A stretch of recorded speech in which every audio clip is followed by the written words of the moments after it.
ကျေရောင်စုံတောက်ပါလာမင်းကြီးကသာငှက်ကလေးများလဲအိပ်ပျော်နေပါပြီကံရည်ပြင်းကြီးလဲ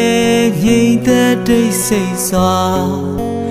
မျက်လုံးမိတ်ပြီးအိပ်ပါညီလေးရာအေးများတဲ့လာရောင်ကျေရောင်များအောင်နာ